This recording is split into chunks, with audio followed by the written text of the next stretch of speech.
Вітаю, шановныя сябры! Сёння мы паразмаўляем з нагоды нараджэння Христовага, з нагоды новага 2025 году пра Францыска Скарыну. Менавіта ў 1525 годзе ў Вільні, у сакавіку 1525 году выйшаў апостал. Апостал – гэта кнігі новага запавету, пачынаючы з дзеяў апостальскіх і заканчваючы пасланнямі апостала Паўла, які Скарына надрукаваў у Вільні, і ўсе гэтыя кнігі ён забяспечыў сваімі прадмовамі, пасляслоўямі. Гэтыя кнігі выдання новага запавету, у адрозненне ад праскіх выданняў, калі быў выдадзены стары запавет. Ну, не цалкам, але выдадзены кнігі старога запавету. Таму вось такая прычына, такая нагода. І сапраўды, вось, калі мы паглядзім на гісторыю адзначэння розных юбілеяў, а менавіта юбілеяў беларускага кнігадрукавання, юбілеяў, звязаных з дзейнасцю Францыска Скарыны, то упершыню, менавіта ў беларускай гісторыі, гэты юбілей пачаў рыхтавацца ў 1914 годзе. Больш дакладна, у самым канцы 1913 году выйшла калядная пісанка. Адкрываў яе артыкул пра Францыска Скарыну, які называўся «Перакладчык Бібліі на беларускую мову». Калядная пісанка – гэта такія традыцыйныя выданні беларускай інтэлігенцыі нашаніўскага кола. Вось першая выйшла ў 1903 годзе і пазней выдавалася перыядычна аж да Першай сусветнай вайны. Калядная пісанка 1913 году, яна была надрукавана ў друкарні пана Марціна Кухты, там, дзе выйшаў і вянок Максіма Богдановича, і гэтая кніжка была прысвечана розным падзеям у беларускай культуры. Ну, напрыклад, там разам з артыкулам пра Францыска Скарыну быў надрукаваны вялікі артыкул Максіма Богдановича, які называўся «За 3 гады», дзе Максім Богданович аналізаваў трохгадовае развіццё маладой беларускай літаратуры з 1911 па 1913 год. Але зноў жа нагадаю, адкрывала ўсё вось гэта паведамленне пра юбілей. Што ж у тым паведамленні было 1913 году?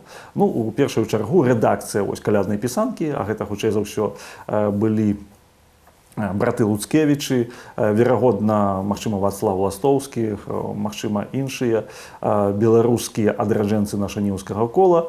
Яны пісалі, што ў 1517 годзе выйшла першая кніга на беларускай мове.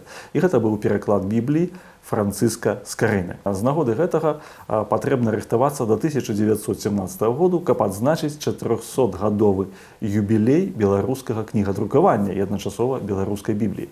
На той момант яшчэ не шмат такіх было ў распараджэнні беларускай інтэлігенцыі фактаў пра выданне Скарыны, пра ягоную біяграфію, але ўжо было іх дастаткова, каб сказаць, што гэта падзея выключна важная.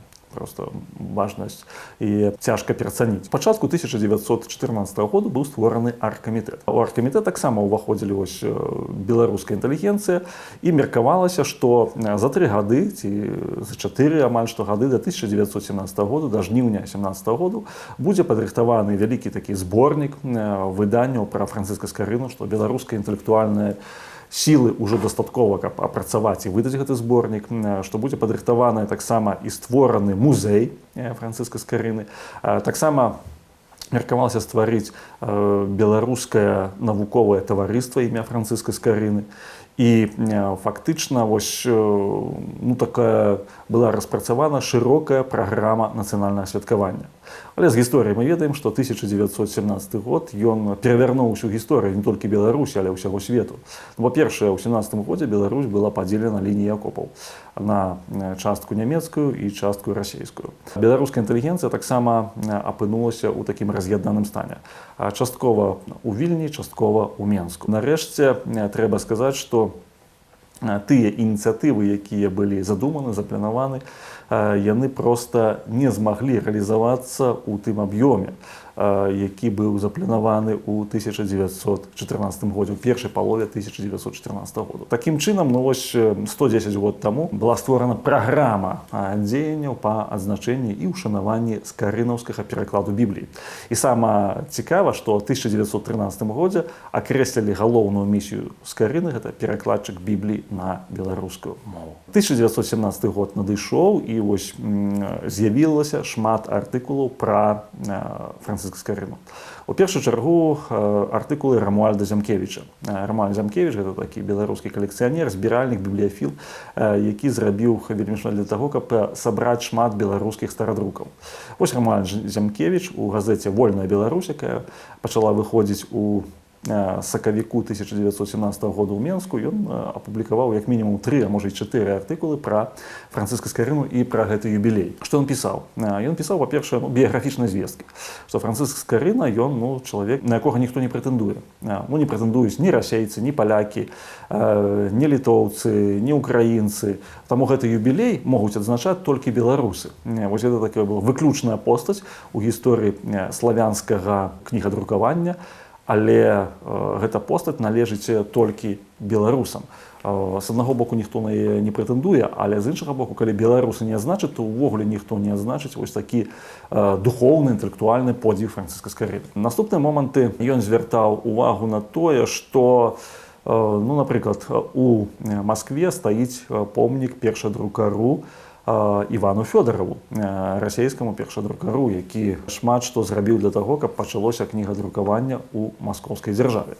І таму вось Рамуальд Зямкевіч кажа, не кепска было паставіць помнік Францыска Скарыну ў Полацку і ў Вільні. 2 помнікі Францыска Скарыну. У Полацку, таму што нарадзіўся, а ў Вільні, таму што ён там друкаваў свайго апостала і малую падарожную кніжыцу. Таксама ён казаў, што сапраўды гэта вельмі важны юбілей і трэба сабраць беларускія сілы, каб хоць у такіх умовах, а гэта 17-й год, год лютаўскай рэвалюцыі, вось тады пачалася ў расійскай імперіі, Першая светная вайна ідзе, але нават у такіх умовах нешта зрабіць для ўшанавання памяці Францыска Скарыны.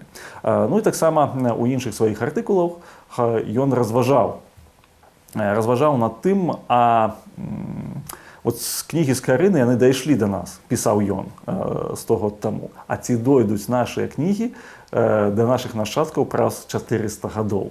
І казаў, што калі параўнаць якасць паперы, на якой друкаваў Францыск Скарына ў пачатку 16 стагоддзя, і якасць паперы, на якой друкуюцца беларускія кнігі ў пачатку 20 стагоддзя, то папера Францыска Скарыны значна выйграе, таму што яна лепшая, якасная, там ёсць вадзяныя знакі і так далей. Таму кніжкі добра захоўваюцца, шрыфт чытэльны, добра відаць, добра чытаецца нават праз 400 гадоў. У той час, як вось тая папера, якую выраблялі там у час Першай светнай вайны, ён казаў, вельмі нізкай якасці, і кніжкі могуць проста рассыпацца. Ён таксама пісаў пра тое, што кім жа быў паводле веравызнання Францыск Скарына. І прыходзіць да высновы, канешне, што цяжка яго аднесці да якой пэўнай канфесіі, але адназначна, што ён быў хрысціянінам. Вось гэта хрысціянства як шлях чалавека, які выконвае сваё пакліканне. Вось гэта можна адназначна сказаць пра Францыска Скарыну. Таксама у тым жа 1917 годзе вялікі артыкул пра Францыска Скарыну напісаў Максім Гарэцкі. Максім Гарэцкі кажа, што вось мы доўга рыхтаваліся да гэтага святкавання, і вось час прыйшоў, і мы нічога не маем фактычна. Мы нават нічога не сабралі, ніякіх добрай біяграфій Францыска Скарыны не напісана. Але разам з тым, патрэбна сказаць, што ён вельмі шмат што зрабіў для таго, каб укшталтавалася беларуская мова. І вось у артыкуле Гарэцкага прыводзяцца шэраг такіх цікавых словаў, якія ўведзеныя Францыскам Скарына. Прыватнасць, ён кажа, што не было слова «волат». «Волат» ён, можа быць, там дзесьці даўно і забытае, і так далей, але паколькі у Бібліі Францыска Скарыны ёсць гэта слова, то яно ўвайшло ў беларускую літаратурную мову. І шэраг там іншых словаў ён пералічвае. Таксама піша, што ёсць 2 юбілеі. Адзін 1917 годзе, 400-годдзе, а другі юбілей 1925 год. І вельмі цікавы момант, што зноў жа той самы Максім Гарэцкі ўжо 11 студзеня 1925 года у газеце «Звязда» зноў жа піша артыкул пра 400-годдзе беларускага кнігадрукавання. І што ён там піша? Ён кажа, што Францыск Скарына ён надрукаваў у Вялікім княстве літоўскім народнай зямлі кнігу апостол. Ну і гэта таксама юбілей беларускага кнігадрукавання, таму што першыя кнігі Бібліі яны былі надрукаваныя ў Празе, то бок за межамі радзімы Францыска Скарыны. А тут яны былі надрукаваны ў 1525 годзе, вось тут у Вялікім княстве літоўскім. І, канешне, вось гэты новы запавет Францыска Скарыны, ён таксама з'яўляецца важнай вяхой беларускага нацыянальнага святкавання. І мы будзем яго святкаваць. І святкаванне узначаліць Інстытут беларускай культуры. Менавіта тады ўжо ў Менску у 1922 годзе быў створаны Інстытут беларускай культуры, і вось у 25 годзе ён абвясціў святкаванне 400-годдзя беларускага кнігадрукавання. Ну, канешне, ўжо тады была савецкая ўлада, і без Бібліі Францыска Скарыну уявіць вельмі складана. Таму Максім Гарэцкі, конечно, піша, што наглядаючы на тое, што ён перакладаў толькі царкоўныя кнігі, але царкоўныя кнігі тады з'яўляліся адзінымі кнігамі вучонасці. Што вельмі важны момант адзначаў Максім Гарэцкі ў 25 годзе.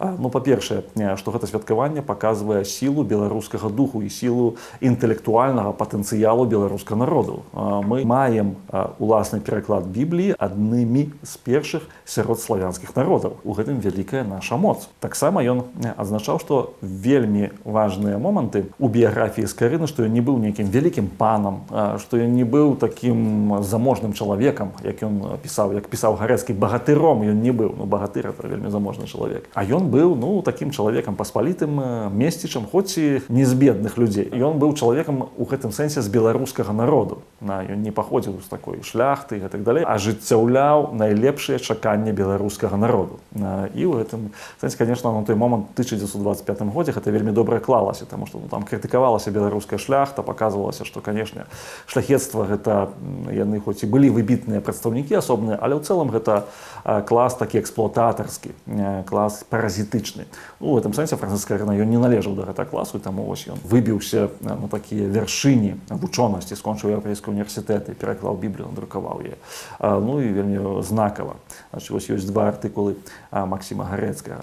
Вельмі цікавы момант таксама тое, што фактычна ў заходняй Беларусі, таму што Менск быў тады на савецкім баку, а вось Вільня была на польскім баку. Ну, фактычна працягваўся падзел Беларусі, які пачаўся ў 1915 годзе. В Вільні у друкарні «Крыніца» выйшла кніжка, такая брашура ксяндза Адама Станкевіча, прысвечаная Францыску Скарыне, яго біяграфіі.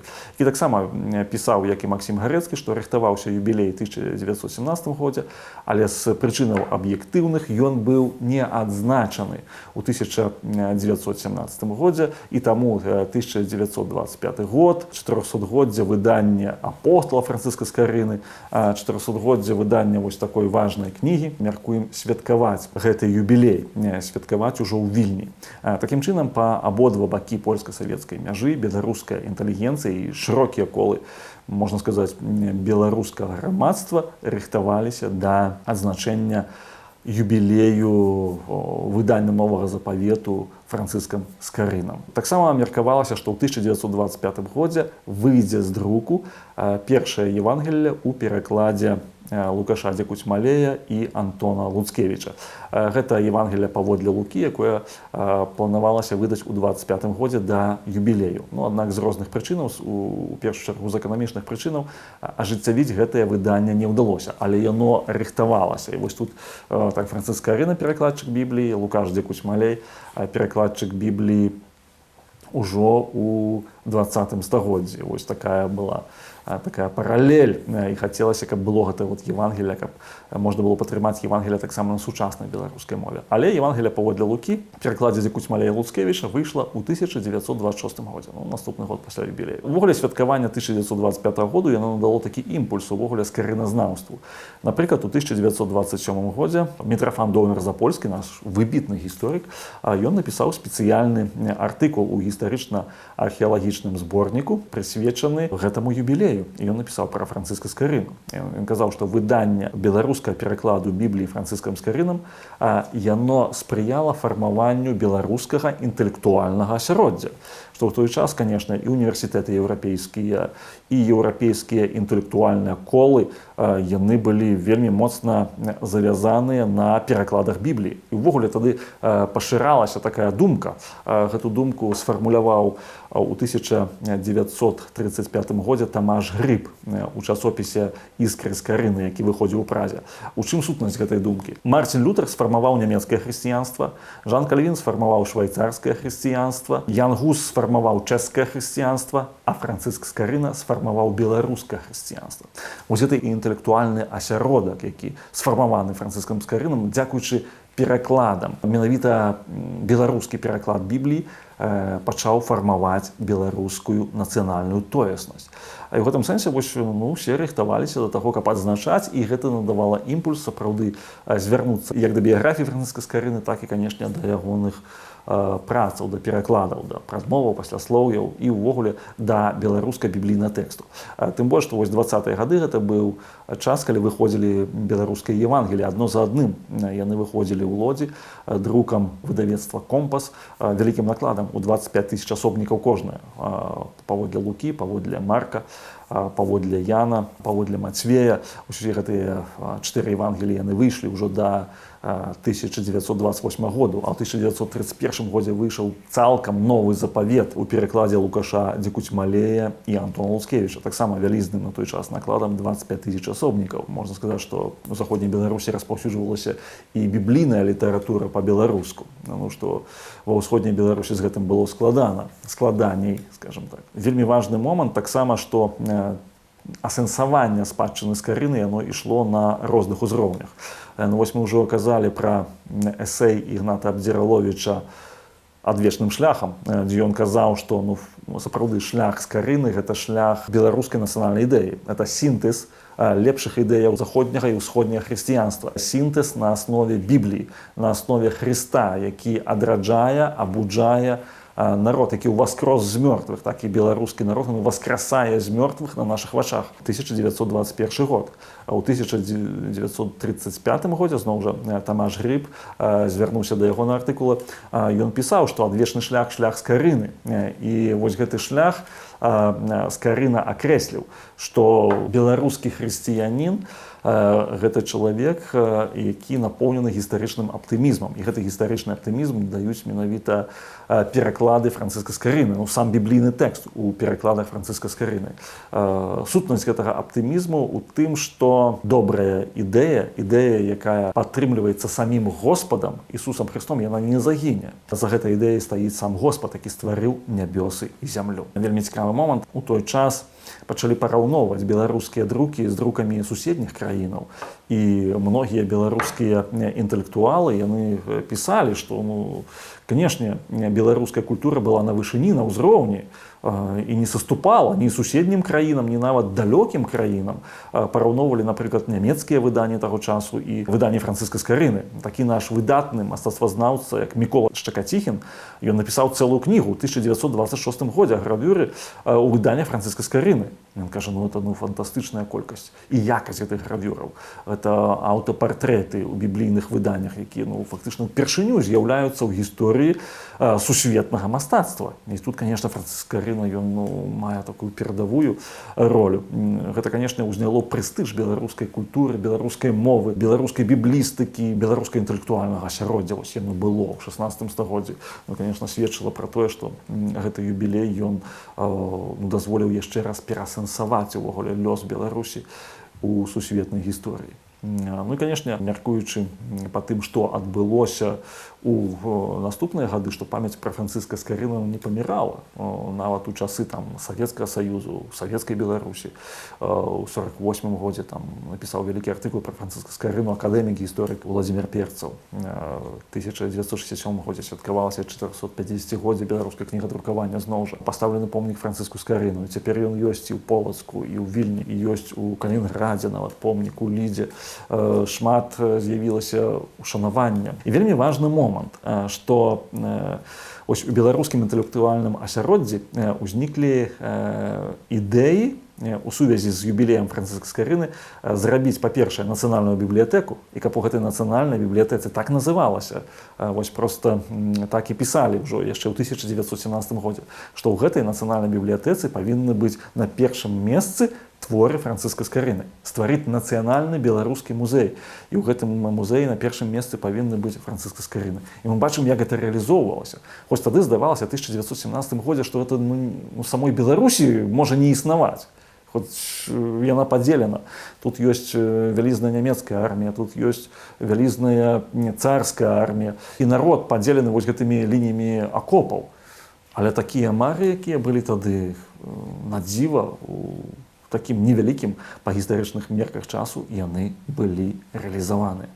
І сёння, конечно, кажучы пра раство Христова, пра нараджэнне Ісуса Христа, мы павінны таксама трошкі зазірнуць у гэту гісторыю і адказаць сабе на пытанне, чаму ж Скарына узяў менавіта Біблію ў якасці перакладу. І ён зрабіў тое, што першая беларуская друкаваная кніга гэта менавіта Біблія. Ну, відавочна, што ён ж сам гэта шмат тлумачыць, і ў ягоных прадмовах і пасляслоўях гэта паказана, што Біблія гэта і пачатак і канец усялякіх ведаў. Гэта кніга пра стварэнне свету, пра стварэнне чалавека, пра сэнс жыцця, пра сэнс смерці, пра ўваскрасенне, пра ўсё тое, што робіць чалавека чалавекам, пра адносіны чалавека з Богам. Богам, які стварыў чалавека на свой вобраз і сваё падабенства. Францыск Скарына, ён узяў Біблію ў якасці узору, таму што ён быў сам глыбока веруючым чалавекам. Словамі Бібліі кажучы, чалавекам народжаным звыш. Таму што мы памятаем, што калі Мікадэм, адзін з такіх кніжнікаў ізраільскіх, ён прыйшоў да Ісуса Хрыста, прыйшоў патаемна і кажа, як мне ўвайсці ў валадарства Божае. Ісус яму кажа, што трэба табе нарадзіцца звыш, атрымаць вось гэтае духоўнае нараджэнне, адрадзіцца. І вось слова нараджэнне, адраджэнне, вось гэта было вельмі папулярным у беларускім асяродку на пачатку 20 стагоддзя. І нараджэнне Ісуса Хрыста, калі гістарычна глядзець, яно не было такім простым і звычайным, што ось просто нарадзіўся адзін з хлопчыкаў там дзесьці ў далёкай Палестыне. Не, там была складаная сітуацыя. Складаная была сітуацыя палітычная, эканамічная, там быў перапіс, там бацькі ягоныя, Язэп і Марыя павінны былі пераходзіць з месца на месца. Марыя цяжарная, не знайшлося месца ў заездзе і быў вымушаны Господ, які стварыў неба і зямлю, ён вымушаны быў нарадзіцца ў яслях. Гэта паказвае, што, канешне, далёка не ўсе хацелі нараджэння новай надзеі, далёка не ўсе хацелі перамогі дабра над злом, але волю Божую немагчыма перадолець, немагчыма яе змяніць. Ісус нарадзіўся. Ён нарадзіўся, вось гэтай немаўляткай, да яго прыйшлі 3 мудрацы, каб яму пакланіцца, пра якіх Біблія кажа, што яны мелі вялікую вагу ў свеце. Яны прыйшлі, прынеслі яму дары, золата, ладана, смірну. Яны засведчылі, што сапраўды ўся мудрасць гэтага свету, яна вось у гэтым немаўлятку, маленькім, здавалася бы, бездапаможным немаўлятку, але гэта разам з тым Сын Божы. Сын Божы, які ўзышоў на крыж за кожнага, які даў надзею кожнаму, хто верыць у яго, не памерці, але мець жыццё вечнае, які з'яўляецца спаўненнем Божага абяцання. І вось свята раства — гэта свята сапраўды спаўнення Божага абяцання. І многія вось з народу ізраільскага доўгі час чакалі гэтага спаўнення, чакалі стагоддзямі. І нават мы бачым, што многія, скажем так, маліліся за гэта, бачылі, прарокі прарочылі гэта.